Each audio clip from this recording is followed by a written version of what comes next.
ॐ जननीं शारदां देवीं रामकृष्णं जगद्गुरुं पादपद्मे तयस्कृत्वा প্রণমামি মুহুর্মুহুঃ। নমস্কার। শ্রী শ্রী সপ্তশতী চণ্ডী শাস্ত্রগত তাত্ত্বিক আলোচনায় আজ আমাদের বিষয়বস্তু অর্গল স্তোত্রের 22 নম্বর মন্ত্র। 21 নম্বর মন্ত্রের কিছুটা বাকি আছে, আমরা আলোচনার মধ্যেই আসব। 22 নম্বর মন্ত্রটা এরকম: হিমাচল শতানাথ সংস্তুত পরমেশ্বরী রূপং দেহি অয়ং দেহি যশো দেহি দ্বিষো জহি। অর্থাৎ শক্তির সহিত যুক্ত হলে শিব শিব হন, শক্তি বর্জিত শিব সব হন। আচার্য শঙ্কর তাঁর প্রসিদ্ধ আনন্দ লহরী স্তোত্রে এই শিব শক্তি রহস্যের কথা উল্লেখ করেছেন। আদ্যাশক্তি ব্রহ্মা বিষ্ণু ও মহেশ্বরকে সৃষ্টি করে তাদের সৃষ্টি আদি কার্যের সাহায্যের জন্য নিজ অংশ হতে ব্রহ্মার জন্য ব্রহ্মাণী শক্তি, বিষ্ণুর জন্য বৈষ্ণবী শক্তি সৃষ্টি করে তাদের দান করেন এবং দেবাদিদেব মহাদেবের জন্য নিজ দেহ হতে পৃথক আরেকটি শক্তি সৃষ্টি করেন। শুধু সৃষ্টিই করেননি, স্বয়ং নিজেই সেই দেবাদিদেব মহাদেবের গৃহিণী হলেন, শিবগেহিনী। মহাদেব এই ব্যাপার দেখে হতবুদ্ধি হলেন এবং মহামায়ার তত্ত্ব বুঝতে না পেরে প্রায় উন্মাদ হয়ে উদাসীন হলেন। শিব যখন মহামায়াকে বললেন, কথং ত্বং জননী ভূত্বা মম বধূরূপেণ সংস্থিতা উক্ত্বা চ্বক্ত্বা ভাবয়িত্বা ভিক্ষুকোহম নগাত্মজে। অর্থাৎ হে আদ্যাশক্তি, ব্রহ্মা ও বিষ্ণু আমাকে এই তিনজনকে প্রসব করে আমাদের জননী হয়ে কেমন করে আবার তুমি আমার বধূরূপে আমার ঘরে বিরাজ করো, এই তত্ত্ব ভাবতে ভাবতে ও এই কথা বলতে বলতে হে শৈলপুত্রী, আমি গৃহহীন উদাসীন ভিক্ষুক হয়েছি। তোমার এই লীলা সকলের বুদ্ধির অগম্য। ব্রহ্মা বিষ্ণু ও মহেশ্বর একসময় আদ্যাশক্তির অচিন্ত শক্তি প্রভাবে যুবতী রূপে পরিণত হয়েছিলেন এবং দেবীর সঙ্গিনীগণের সাথে আনন্দে বহুকাল কাটিয়েছিলেন। সেই সময় ব্রহ্মা ও বিষ্ণু এই মহামায়াকে স্তব করেছিলেন, শিবও স্তব করেছিলেন। ভগবান বিষ্ণুর স্তব শেষ হলে সর্বসংহারক শঙ্কর প্রাণীপত পূর্বক দেবীর সম্মুখীন হয়ে বলতে লাগলেন, হে দেবী, হরি যদি আপনার প্রভাব হতে উৎপন্ন হলেন এবং পরে পদ্ময়োনি ও যদি আপনা হতে জন্মগ্রহণ করলেন, তবে তমগুণান্বিত হয়ে আমিও আপনার শ্রেষ্ঠ পদার্থ কেন না হইব? শিবে সৃষ্টি বিষয়ে আপনার চাতুর্য সর্বত্রই লক্ষিত হচ্ছে। অতএব আমার উৎপত্তি যে আপনা হতেই হয়েছে তাতে আর আশ্চর্য কি? জননী, আমরা রমণী ভাব প্রাপ্ত হয়েছি। আপনি আমাদিগকে চরণ কমল সেবনে নিয়োজিত করুন। পুরুষত্ব প্রাপ্ত হয়ে আপনার পাদপদ্ম বিরহিত হলে আমরা কোথায় আর সুবিমল সুখ লাভ করতে পারব? করুণাময়ী যদি আপনি আমার প্রতি দয়া করেন, তবে আমাকে সেই অনন্ত বীর্যজনক নির্মল চণ্ডিকা মন্ত্রের উপদেশ করুন। হে দেবী, আমি সেই সর্বক্ষয়ক শ্রেয়স্কর অতি উত্তম নবাক্ষর মন্ত্র জপ করে সুখী হতে পারব, তাতে কোনো সন্দেহ নাই। দেবাদিদেব মহাদেব এরকম স্তুতি করলে পর দেবী অম্বিকা পরিস্ফুট রূপে নব অক্ষর মন্ত্র উচ্চারণ করলেন।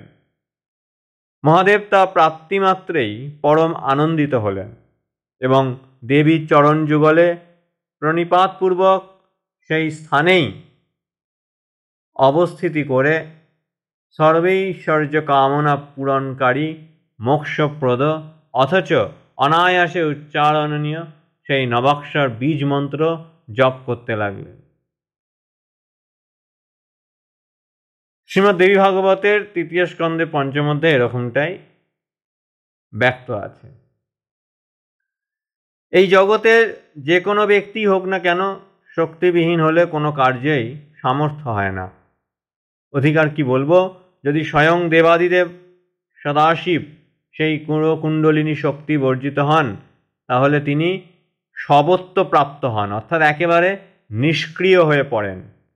শিবপি শবতং ইয়াতি কুণ্ডলিন্যা বিবর্জিত শক্তিহীনস্তু ইয়ঃ কশ্চিৎ অসমর্থ স্মৃত বুধে। শ্রীমদ্ ভাগবতে প্রথম স্কন্ধে এই মন্ত্র আছে। আদ্যাশক্তির অচিন্ত শক্তি প্রভাবে যুবতী রূপ ও ভাবপ্রাপ্ত ব্রহ্মা ও বিষ্ণু ও মহেশ্বর যখন দেবী ভুবনেশ্বরী স্তব করেছিলেন তখন সেই করুণাময়ী দেবী প্রসন্না হয়ে ভগবান শঙ্করকে বলেছিলেন, হে হর, এই মহাকাল রূপিণী মহানুরূপা গৌরীকে তুমি গ্রহণ করো। তুমি কৈলাসপুরী রচনা করে তাতে ইহার সহিত যথাসুখে বিহার করতে থাকো। তোমাতে তমগুণ প্রধান রূপে এবং সত্য রজগুণ গৌণ রূপে অবস্থিতি করবে। তুমি অসুরগণের বিনাশ নিমিত্ত রজগুণ ও তমগুণ ধারণপূর্বক সংসারে বিচরণ করতে থাকো। হে শঙ্কর, পরম প্রকৃতি রূপিণী আমি সৃজনাদির সময় সগুণা আর সমাধি সময়ে নির্গুণা হয়ে থাকি। শম্ভ, আদি পুরুষ সনাতন পরমাত্মা কার্যও নন, কারণও নন। এই প্রপঞ্চ সমুদয় মায়ারই কার্য। হে দেবগণ, এক্ষণে তোমরা আমার কার্য সাধনের নিমিত্ত বিমানে আরোহণ করে গমন করো। সংকটস্থল উপস্থিত হলে আমাকে স্মরণ করবা মাত্রই আমি তোমাদের দর্শন দিব। দেবগণ, তোমরা সততই আমার এবং সনাতন পরমাত্মার স্মরণ করবে। উভয়ের স্মরণ করলেই কার্যসিদ্ধি বিষয়ে কিছুমাত্র সন্দেহ থাকবে না। যজ্ঞকালীন পিতৃগৃহে বিনা নিমন্ত্রণে যাবার জন্য সতী মহাদেবের নিকট যখন অনুমতি পেলেন না তখন মহামায়া শিবকে দশ মহাবিদ্যার অপূর্ব রূপ দেখিয়েছিলেন। মহাদেব দেবীর সেই দশ মহাবিদ্যার রূপ দেখে হতবুদ্ধি হয়ে পড়লেন এবং দেবী যে ঈশ্বরেরও ঈশ্বরী এটা সম্যক রূপে বুঝতে পেরে কাতরে এবং কৃতাঞ্জলি পুটে দেবীকে স্তব করেছিলেন। দেবী প্রসন্না হয়ে পুনরায় সতীরূপ ধারণ করেন এবং মহাদেব দেবীকে ভয়ে দক্ষযজ্ঞে যেতে অনুমতি দিলেন। মা কালীর মায়ের সেই মূর্তি দেখলেই মায়ের পদতলে শিবের সেই শয়ান মূর্তি দেখা যায়। শিব মায়ের চরণকমল দুখানি বক্ষে ধারণ করে মায়ের মুখের দিকে তাকিয়ে আছেন। শিবের বুকে শ্যামা দেখে ভক্ত চূড়ামণি রামপ্রসাদ গান গেয়েছিলেন, বাজবে গো মহেশ্বরের বুকে নেবে নাচ না খ্যাপা মাগি, মরেন নাই শিব আছেন বেঁচে, যোগে আছেন মহাযোগী, বিষ খেয়ে যার হয়নি মরণ, সে মরবে আজ কিসের কারণ, রামপ্রসাদ বলে কপট মরণ, অভয় চরণ পাবার লাগি। মহাকাল শিবের প্রার্থিত দেবদুর্লভ বস্তু মা তোমার সেই রাঙা চরণ দুখানি। তোমার মহিমা আমাদের বুঝবার সাধ্য কোথায় মা?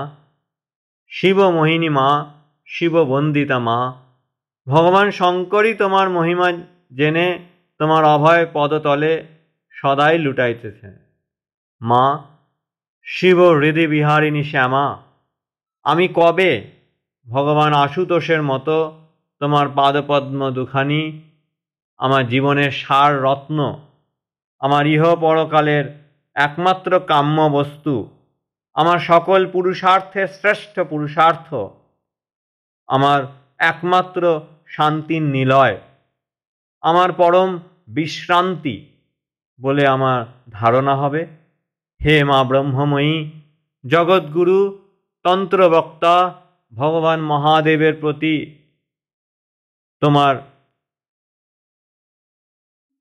তোমার প্রতি এই ভক্তি রেখে যেন আমার জ্ঞানচক্ষু খুলে যায় মা। মহামায়ার আরেকটি নাম শিবদ্যুতি।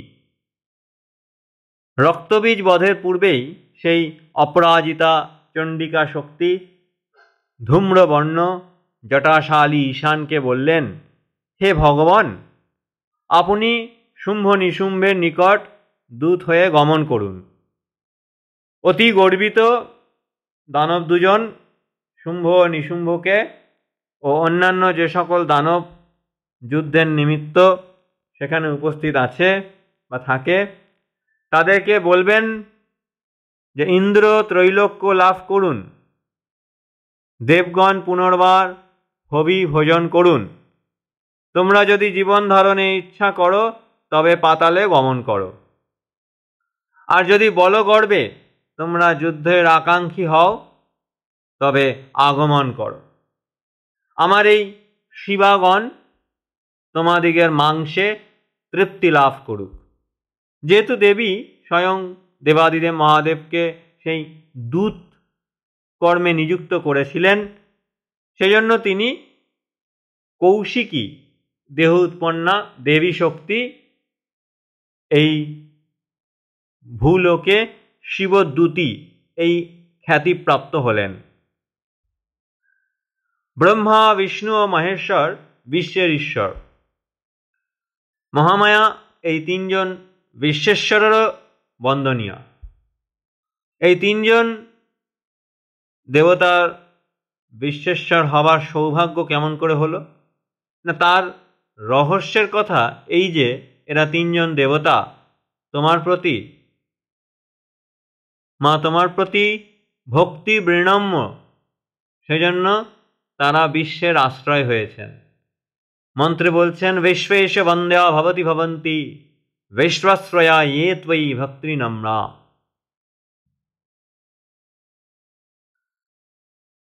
সুতরাং হে পরমেশ্বরী, হিমালয় কন্যা উমার প্রতি অর্থাৎ মহাদেব কর্তৃক তুমি সংস্থিতা হয়ে থাকো, রূপ দাও, জয় দাও, যশ দাও এবং সমগ্র জীবকুলের বাধা কাটিয়ে দাও।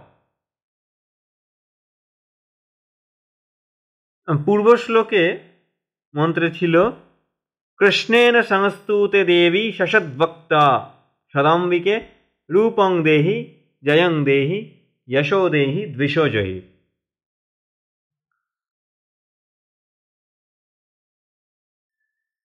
এখানে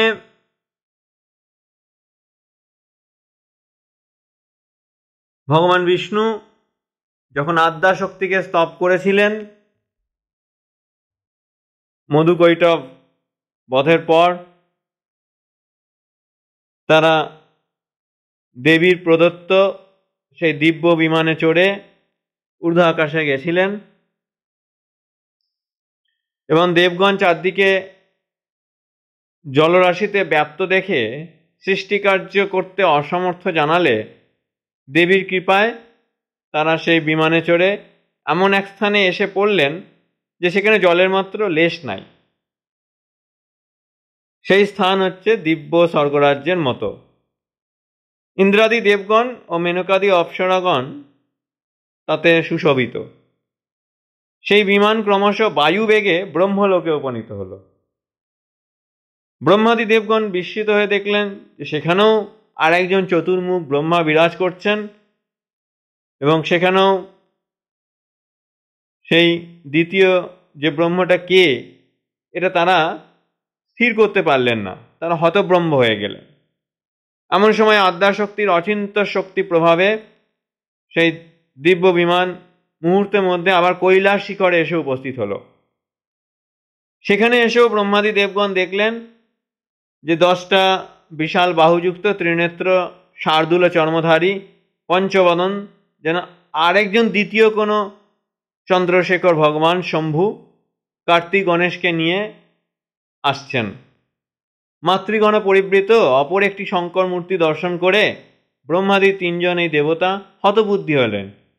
তারা ভেবে কুল পেলেন না যে এই বৈকুণ্ঠ ধাম, ব্রহ্মলোক এবং শিবলোকে আরেকজন দ্বিতীয় যে ব্রহ্মা বিষ্ণু শিব এরা কারা, এবং এই যে সমগ্র ব্রহ্মাণ্ড এর বাইরেও আরও এরকম কোটি কোটি ব্রহ্মাণ্ড দেখে তারা হতবুদ্ধি হয়ে গেলেন। অনন্তর সেই বিমান সনমধ্যে সেখান থেকে মণিময় দ্বীপে গিয়ে উপস্থিত হলো। সেখানে গিয়েও সেই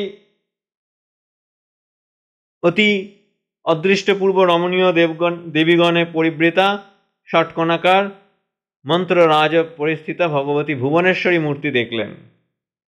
সেই মূর্তি অনন্ত চক্ষু, অনন্ত করচরণ, অনন্ত বদনমণ্ডল, অদ্ভুত বিরাট এই রূপ। এই দেবীর তত্ত্ব চিন্তা করতে করতে ভগবান বিষ্ণু তার নিজ বিজ্ঞান জ্যোতি প্রভাবে মনে মনে নিশ্চয় করলেন যে বেদাদি শাস্ত্রে যিনি জন্ম মৃত্যু বিবর্জিতা পূর্ণা প্রকৃতি বলে পরিকীর্তিতা, ইনি সেই মহাবিদ্যা রূপা মহামায়া। এই দেবী ভগবতী আমাদিগের 3জনের উৎপত্তির হেতুভূতা। ইনি মায়ারূপে অনিত্য বটেন, কিন্তু চিদানন্দ ব্রহ্মরূপে নিত্য। একেই আবার বেদে পরাত্মা বা পরব্রহ্মের ইচ্ছাশক্তি বলে নির্দেশ করছেন। এই দেবী বিশালাক্ষ্মী বিশ্বেশ্বরী, জগতের আদি ভূতা। ইনি সর্বভূতের নিয়ন্ত্রী।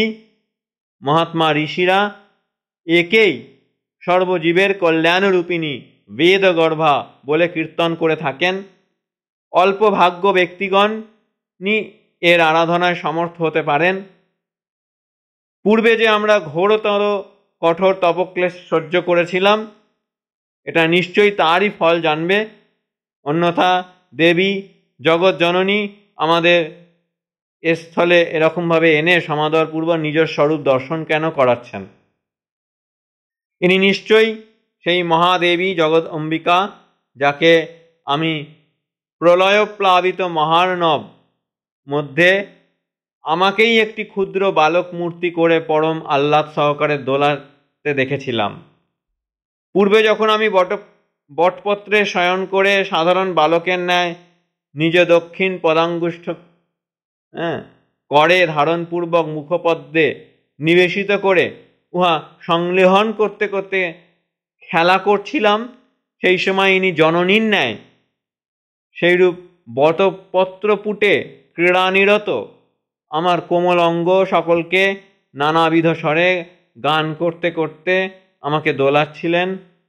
এক্ষণে আমি ইহাকে দর্শন মাত্রই জানতে পেরেছি যে ইনি নিশ্চয়ই সেই মহাদেবী বিশ্বকর্ত্রী জগদম্বিকা। হে ব্রাহ্মণ, হে শঙ্কর, চলুন আমরা সকলেই বারংবার প্রণাম করতে করতে উহার নিকটে যাই। তাহলে এই দেবী মহামায়া প্রসন্না হয়ে নিশ্চয়ই আমাদের বর প্রদান করবেন, এতে কোনো সন্দেহ নাই। মায়ের নিকট যেতে সন্তানের কি কখনো ভয় হয়? অতএব চলুন আমরা নির্ভয়ে গিয়ে জগৎজননীর পদপ্রান্তে দাঁড়িয়ে স্তব করি। ভগবান হরি এরকম স্তব করতে লাগলেন। তারপর 3জন দেবতা অবিলম্বে সেই দিব্য বিমান হতে নেমে অত্যন্ত শঙ্কিত চিত্তে দ্বারদেশের নিকট গিয়ে উপস্থিত হলেন। সেখানে দেবী ভগবতী ব্রহ্মাদি তিনজন দেবতাকে দ্বার দেশে দণ্ডায়মান দেখে ঈষৎ হাস্য করে ক্ষণমাত্রে তাদের তিনজনকেই স্ত্রীমূর্তি করে ফেললেন। এইরূপে তখন তারা তিনজনেই মনোরম অলঙ্কারে বিভূষিতা সুরূপা যুবতী হয়ে একেবারে বিস্ময় সাগরে নিমগ্ন হলেন। পরন্তু সেই অবস্থাতেই দেবীর নিকট গমন করলেন এবং তারা সেই মহাদেবীর মণিময় পাদপীঠটিকে দেখতে লাগলেন এবং আরও আশ্চর্য হয়ে মহাদেবী ভগবতীর চরণ কমলের দিকে চেয়ে দেখলেন যে সেখানে যে নখদর্পণ মধ্যে যে স্থাবর জঙ্গম আদি অখিল ব্রহ্মাণ্ড দদীপ্যমান বিরাজ করছে। বন, ভূমি, পর্বত, নদ, নদী, সাগর প্রভৃতি স্থাবর বস্তু সকল, এমনকি সূর্য, চন্দ্র, বায়ু, বরুণ, অগ্নি, যম, কুবের, প্রজাপতি, ত্বষ্টা, মহেন্দ্র, এমনকি ব্রহ্মা, বিষ্ণু, রুদ্র পর্যন্ত সেই দেবীর নখদর্পণে বিরাজ করছেন। শুধু তাই নয়, গন্ধর্ব, যক্ষ, রাক্ষস, অপ্সরাবৃন্দ, বৈশ্যবসু, চিত্রকেতু, চিত্রাঙ্গদ, শ্বেত, নারদ, তুম্বুক, হাহাহু এরা সবাই, এমনকি সবৈদ্য, অশ্বিনী কুমার, অষ্টবসু, সাধ্যগণ, সিদ্ধগণ, পিতৃগণ, অনন্তাদি নাগগণ, কিন্নর, উড়ক, রাক্ষস সবাই যথা নিয়মে সেই দেবীর পদনখে বিরাজ করছেন। ঊর্ধ্বভাগে বৈকুণ্ঠ, ব্রহ্মলোক এবং পরম পূজনীয় কৈলাস পর্বত নিত্যরূপে বিরাজ করছে। একমাত্র এটাই ফলস্বরূপ যে সেই চরণ কমলস্থ নখদর্পণ মধ্যেই অনন্ত ব্রহ্মাণ্ডের সমস্ত বস্তুই তাদের দেবীর কৃপায় দৃষ্ট হলো, দর্শন হলো। এইরূপে সেই সুধাময় শিবদ্বীপে মহাদেবী নানাবিধ লীলা বিহার দেখতে দেখতে ব্রহ্মাদি দেবতাগণের পূর্ণ শতবৎসকাল অতীত হল। একদিন ভগবান বিষ্ণু সেইরূপ যুবতীভাবে থেকেই সদানন্দময়ী মহাদেবী ভগবতী ভুবনেশ্বরীর স্তব করতে পবিত্র হলেন। মধুকৈটবের বধের পর ভগবান বিষ্ণু আকাশবাণী রূপে যে আদ্যাশক্তির নিকট মহামন্ত্র পেয়েছিলেন তা জপ করছিলেন। সেই মহামন্ত্রটি এই যে, হে বটপত্র সায়ী শিশুরূপিণ বিষ্ণু, কল্পারম্ভে যা অনন্ত ব্রহ্মাণ্ড রূপে প্রকাশ পায় এবং প্রলয়ের সময়ে যে সমস্ত অতীব সূক্ষ্ম বীজ রূপে প্রকৃতি গর্ভে নিহিত থাকে, সে সমস্ত একমাত্র আমিই জানবে। আমা ব্যতীত চিরন্তন নিত্য দ্বিতীয় কোনো বস্তু নাই। ফলত সজাতীয়, বিজাতীয় এবং স্বগত ভেদশূন্য একমাত্র অদ্বৈত বস্তু আমিই জানবে। শ্রুত বা দৃষ্ট কি অদৃষ্ট বস্তু জাত আমা হতে অতিরিক্ত কিছুই নাই। এই মন্ত্রের উচ্চারণে বিষ্ণুর জিজ্ঞাস্য নিখিল অর্থই দেবী বিষ্ণুর বোধ করিয়ে দিলেন। ব্রহ্মা বিষ্ণুকে জপ করতে দেখে জিজ্ঞাসা করলেন, হে পুণ্ডরীকাক্ষ, আপনি সমস্ত দেবগণের এবং সমস্ত জগতের ঈশ্বর হয়ে কি জপ করছেন? এই বিশ্ব মধ্যে আপনা অপেক্ষা কোনো শ্রেষ্ঠ বা পূজ্যতম বস্তু আছে কি? বিশেষত আপনি যখন জপ বিষয়ে স্মরণ করে একেবারে প্রেমে উৎফুল্ল হচ্ছেন, তখন অবশ্যই এতে কোনো গূঢ় কারণ আছে। ব্রহ্মার এই কথা শুনে ভগবান হরি বললেন, প্রজাপতে, তুমি নিজেও বিজ্ঞান সম্পন্ন, তবে জিজ্ঞাসা কেন করছো? একবার স্থির চিত্তে স্বয়ং মনে বিচার করে দেখো না কেন?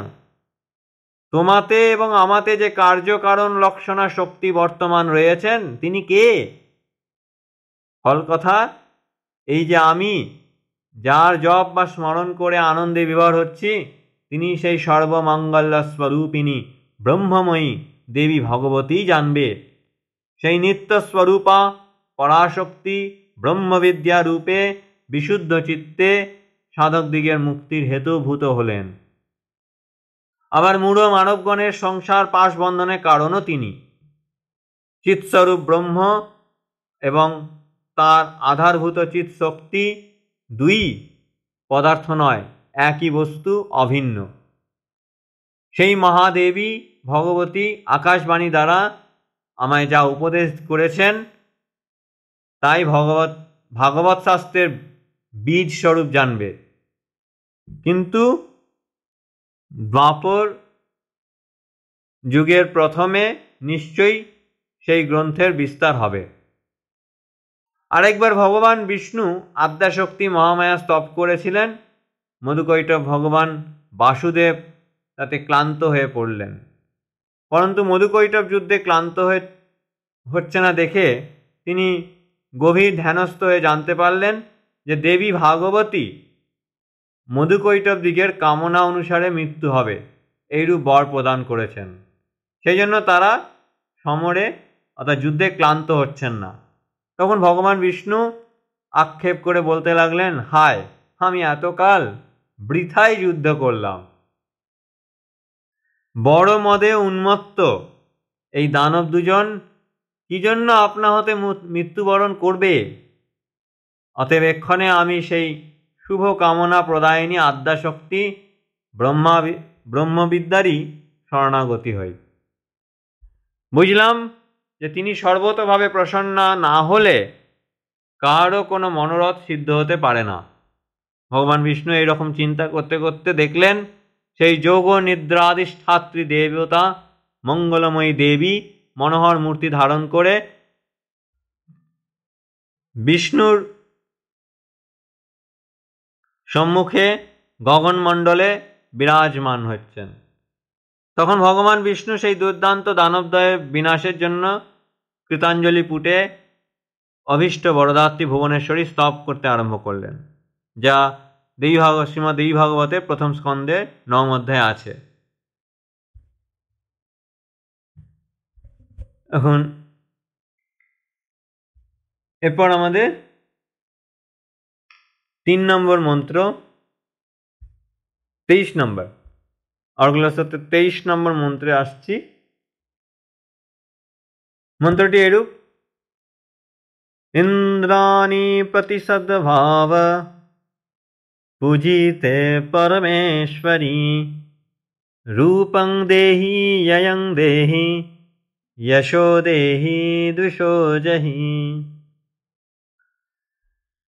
অপর দেবতারা মহামায়াকে বিশ্ব বিপদকালে পূজা করেন, তাও স্বার্থবশত অভীষ্ট লাভের জন্য। কিন্তু ইন্দ্র দেবীকে প্রতিদিন ভক্তি ভরে পূজা করে থাকেন। দেবী পূজা ইন্দ্রের একটি নিত্য কর্ম। ইন্দ্রের ইষ্ট দেবী তিনি। ইষ্ট পূজা যেরকম ভক্তি ভরে হওয়া উচিত, ইন্দ্র সেই রকম ভক্তি ভরে মহামায়া নিত্য পূজা করেন। স্তুতাসুরে পূর্বমভীষ্ট সংশ্রয়াৎ তথা সুরেন্দ্রেণ দীনেষু সেবিতা। ইন্দ্রের ইষ্ট দেবতা এই মহামায়া ইন্দ্রকে সর্বদা রক্ষা করেন। একসময় ইন্দ্র অসুর যুদ্ধে জয়ী হয়ে অহংকারী হয়ে পড়েছিলেন এবং ব্রহ্ম ইন্দ্রকে শিক্ষা দেওয়ার জন্য যক্ষরূপ ধারণ করে অন্তরিক্ষে আবির্ভূত হয়েছিলেন। ইন্দ্র এই অপূর্ব যক্ষরূপধারী পুরুষের পরিচয় পাওয়ার জন্য অগ্নি ও বায়ুদেবকে তার নিকট পাঠালেন। অগ্নি বায়ু নিজ নিজ শক্তি পরীক্ষায় অকৃতকার্য হলে লজ্জায় ফিরে আসেন। ইন্দ্র তখন স্বয়ং সেই পুরুষের পরিচয় নেওয়ার জন্য সেখানে আসেন, কিন্তু আসলে পরে তিনি সেই পুরুষকে দেখতে পান না। তো সেই সময় সেই পুরুষ অন্তর্হিত হন।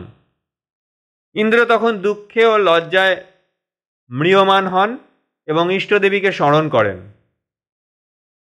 মহামায়া তখনই হৈমবতী মূর্তিতে আবির্ভূত হয়ে ভক্ত ইন্দ্রকে সকল ব্রহ্মতত্ত্ব বুঝিয়ে দিলেন।